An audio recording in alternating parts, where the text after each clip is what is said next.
கிரீன்லாந்தை பாதுகாக்க நாங்க தயார். ட்ரம்ப் விலைக்கு கேட்டு வந்த நிலையில் ஈரான் அதிரடி.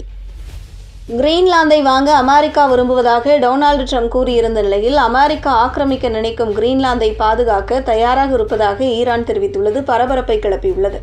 தன் சொந்த நாடுகளில் ஒன்றான கிரீன்லாந்தை கைப்பற்ற அமெரிக்கா நினைக்கும் போது ஐரோப்பிய நாடுகள் அமைதி காத்து வரும் நிலையில் ஐரோப்பிய நாடுகளை கிண்டல் செய்யும் வகையில் ஈரான் அதிகாரி ஒருவர் இந்த கருத்தினை தெரிவித்துள்ளார்.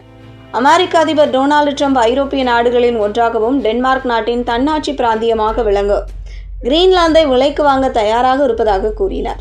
மேலும் கிரீன்லாந்தை எங்களுக்கு கொடுப்பதற்கு டென்மார்க் முன்வரவில்லை என்றால் வலுக்கட்டாயமாக பறித்துக் கொள்வோம் என்றும் ட்ரம்ப் கூறியிருந்தார். அமெரிக்கா கிரீன்லாந்தை விலைக்கு கேட்டதற்கு டென்மார்க் அரசு கண்டனங்களை பதிவு செய்திருந்தது. இதேபோல் அமெரிக்காவின் இந்த செயலை பார்த்து நாட்டோ அமைப்பில் உள்ள நாடுகள் அதிர்ச்சியடைந்தன.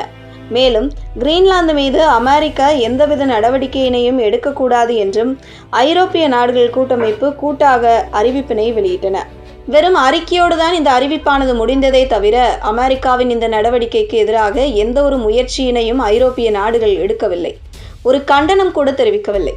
மென்மையான போக்கினையே கடைபிடித்து வந்தன. இந்த நிலையில்தான் அமெரிக்கா கைப்பற்ற நினைக்கும் கிரீன்லாந்தை நாங்கள் பாதுகாக்க தயாராக இருப்பதாக ஈரான் தெரிவித்திருக்கிறது. ஐரோப்பிய நாடுகளே அமெரிக்காவை எதிர்த்து பேசாமல் அமைதி காத்து வந்த நிலையில் ஈரான் அதிகாரி ஒருவர் இப்படி பேசியிருப்பது உலக அளவில் கவனம் பெற்றுள்ளது. ஈரானின் மத்திய காவல்துறை தலைவரான அகமது ரெசாடான் என்பவர்தான் இந்த கருத்தினை தெரிவித்துள்ளார். கிண்டலாக இவர் பேசியிருந்தாலும் இவரது பேச்சு சர்வதேச அளவில் கவனம் பெற்றுள்ளது.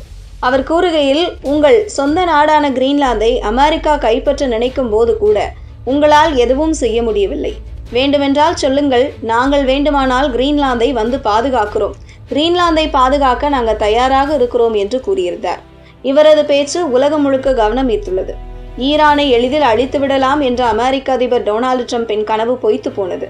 எளிதில் ஈரான் அடிபணிந்துவிடும் என நினைத்த ட்ரம்புக்கு தான் இந்த போர் பெரிய தலைவலியை கொடுத்துள்ளது என்று சொல்ல நினைக்கும் வகையில் ஈரான் பதிலடி கொடுத்து வருகிறது. ஹார்முஸ் ஜலசந்தியை மூடி அமெரிக்காவுக்கு பெரும் அதிர்ச்சியை கொடுத்தது ஈரான். உலக அளவில் 20% அளவிற்கு எரிவாயு வர்த்தகம் இங்கே நடந்து வருவதால் அது பல்வேறு நாடுகளை பாதித்தது. இதனால் எந்தெந்த நாடுகளிலெல்லாம் கடுமை காட்ட நினைத்ததோ அந்த நாடுகளிடம் கெஞ்சும் அளவுக்கு நிலைமை மாறியது. இதையடுத்து உடனடியாக ஈரான் ஹார்முஸ் ஜலசந்தியை திறக்க வேண்டும் என்றும் இல்லையென்றால் ஈரானில் உள்ள மின் உற்பத்தி நிலையங்களை தாக்குவோம் என்று அமெரிக்க அதிபர் ட்ரம்ப் 48 மணி நேரம் கெடு விதித்து எச்சரித்திருந்தார். ஆனால் இதற்கும் ஈரான் அடிபணியாமல், நீங்கள் தாக்கினால் நாங்கள் எதிரி நாடுகளின் கட்டமைப்புகள், ஐடி கட்டமைப்புகளை குறிவைத்து தாக்குவோம். எங்களின் மின் உற்பத்தி நிலையங்களை தாக்கினால் உங்களின் நட்பு நாடுகளான ஐக்கிய அரபு அமீரகம், சவுதி அரேபியா, பக்ரைன், கத்தார் உள்ளிட்ட வளைகுடா நாடுகளின் குடிநீர் சுத்திகரிப்பு நிலையங்களை தாக்குவோம் என்று எச்சரிக்கை விடுத்தது. கடல் நீர் சுத்திகரிப்பு நிலையங்கள் தாக்கப்பட்டால் துபாய் உள்ளிட்ட பல நாடுகளிலும் குடிநீர் பஞ்சம் ஏற்படும் நிலை வந்துவிடும். ஏற்கனவே ஹார்முஸ் ஜலசந்தியை மூடி பெட்ரோல் டீசல் விலையை உயர்த்தியதை போல ட்ரம்பின் இந்த கோபத்தால் குடிநீர் விலையும் உயர்ந்து விடாமல் இருந்தால் சரி என நெட்டிசன்கள் கருதும் நிலை ஏற்பட்டது. இதற்கிடையேதான் ஈரான் மீதான தாக்குதல்களை 5 நாட்கள் நிறுத்தி வைப்பதாக கூறியுள்ளார் ட்ரம்ப்.